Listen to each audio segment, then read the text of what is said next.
देखिए यहाँ 500 गेस्ट के लिए यहाँ तैयार कर चुके हैं। एक ही शेफ ने तैयार किया है। ये देखिए कितना मेहनत करते हैं। हाँ शेफ, पूरा आपने इतना आधा घंटा में बना दिया, क्या बात है?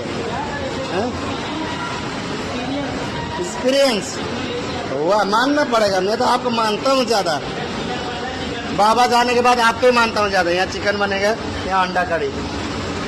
ये देखिए ऐसा ऐसा एक ही है। देखो देखिए यहाँ 500 जन के लिए बन चुके हैं खाना।